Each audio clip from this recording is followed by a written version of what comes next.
بخشے گا کہ کسی کو اس کا شریک بنایا جائے، اور اس کے سوا اور گناہ جس کو چاہے معاف کر دے، اور جس نے اللہ کا شریک مقرر کیا اس نے بڑا بہتان باندھا۔ کیا تم نے ان لوگوں کو نہیں دیکھا جو اپنے آپ کو پاکیزہ کہتے ہیں؟ نہیں، بلکہ اللہ ہی جس کو چاہتا ہے پاکیزہ کرتا ہے، اور ان پر دھاگے برابر بھی ظلم نہیں ہوگا۔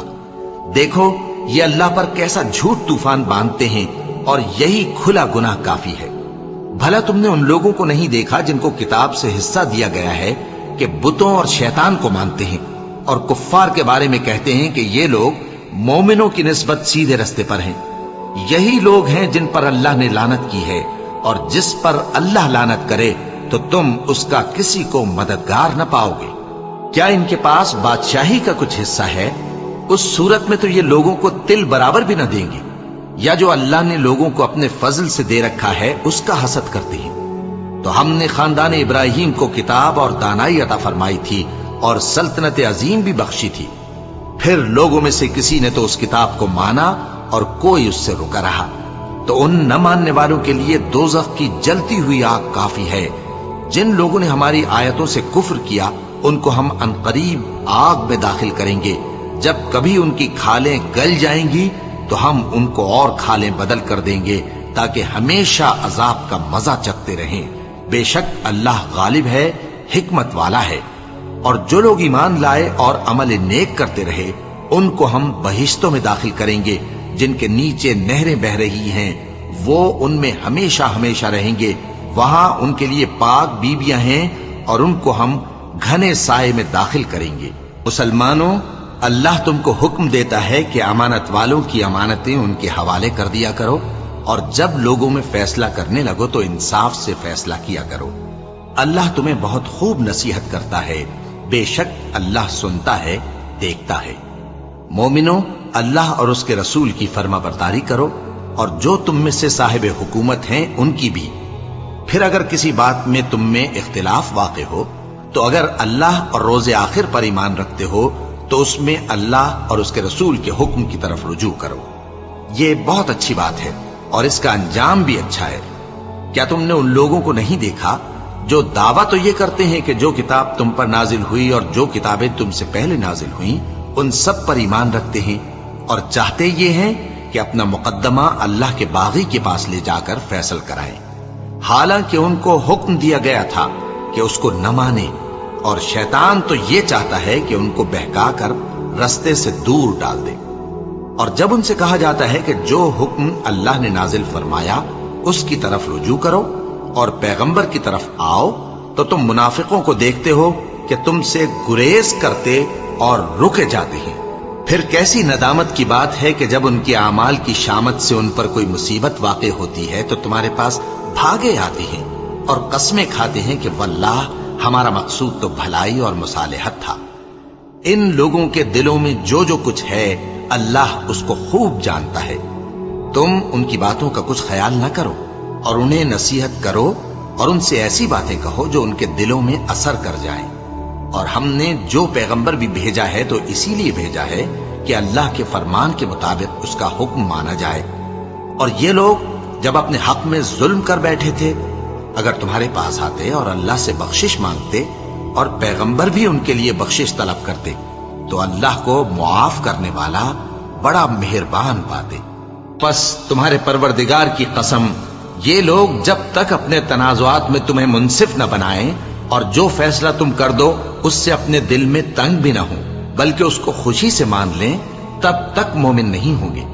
اور اگر ہم ان پر فرض کر دیتے کہ اپنے آپ کو قتل کر ڈالو یا اپنا گھر چھوڑ کر نکل جاؤ تو ان میں سے تھوڑے ہی لوگ ایسا کرتے، اور اگر یہ اس نصیحت پر کاربند ہوتے جو ان کو کی جاتی ہے تو ان کے حق میں بہتر اور دین میں زیادہ ثابت قدمی کا موجب ہوتا، اور اس صورت میں ہم ان کو اپنے ہاتھ سے اجر عظیم بھی عطا فرماتے اور ان کو سیدھا رستہ بھی دکھاتے۔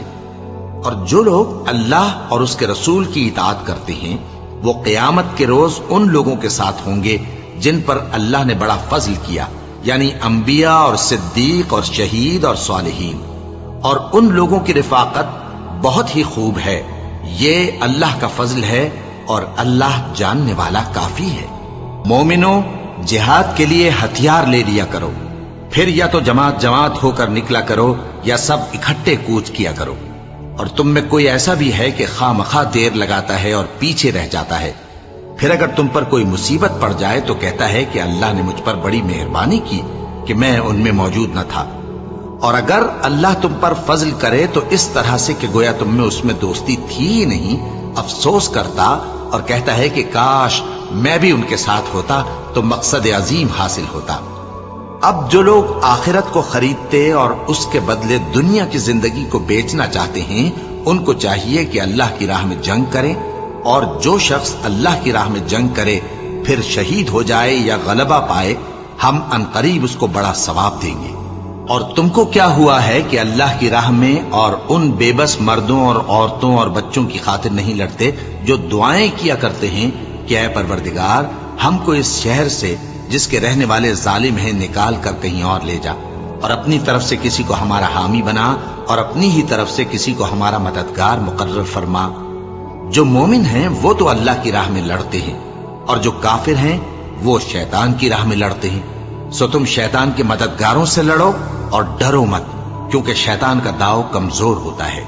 بھلا تم نے ان لوگوں کو نہیں دیکھا جن کو پہلے یہ حکم دیا گیا تھا کہ اپنے ہاتھوں کو جنگ سے روکے رہو اور نماز پڑھتے اور زکوٰۃ دیتے رہو، پھر جب ان پر جہاد فرض کر دیا گیا تو بعض لوگ ان میں سے لوگوں سے یوں ڈرنے لگے جیسے اللہ سے ڈرا کرتے ہیں، بلکہ اس سے بھی زیادہ، اور کہنے لگے کہ اے اللہ تو نے ہم پر جہاد جلد کیوں فرض کر دیا، تھوڑی مدت اور ہمیں کیوں مہلت نہ دی۔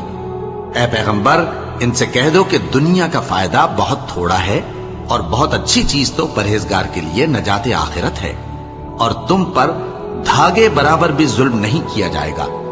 اے جہاد سے ڈرنے والو تم کہیں رہو، موت تو تمہیں آ کر رہے گی، خواہ مضبوط قلعوں میں رہو۔ اور ان لوگوں کو اگر کوئی فائدہ پہنچتا ہے تو کہتے ہیں یہ اللہ کی طرف سے ہے، اور اگر کوئی مصیبت پہنچتی ہے تو اے پیغمبر تم سے کہتے ہیں کہ یہ آپ کی وجہ سے ہمیں پہنچی ہے۔ کہہ دو کہ رنج و راحت سب اللہ ہی کی طرف سے ہے۔ ان لوگوں کو کیا ہو گیا ہے کہ بات بھی نہیں سمجھ سکتے؟ اے آدم زاد تجھ کو جو فائدہ پہنچے وہ اللہ کی طرف سے ہے، اور جو نقصان پہنچے وہ تیری ہی شامت اعمال کی وجہ سے ہے۔ اور اے نبی ہم نے تم کو لوگوں کی ہدایت کے لیے پیغمبر بنا کر بھیجا ہے، اور اس بات کا اللہ ہی گواہ کافی ہے۔ جو شخص رسول کی فرما برداری کرتا ہے تو بے شک اس نے اللہ کی فرما برداری کی، اور جو نافرمانی کرے تو اے پیغمبر تمہیں ہم نے ان کا نگہبان بنا کر نہیں بھیجا۔ اور یہ لوگ منہ سے تو کہتے ہیں کہ آپ کی فرما برداری دل سے منظور ہے، مگر جب تمہارے پاس سے چلے جاتے ہیں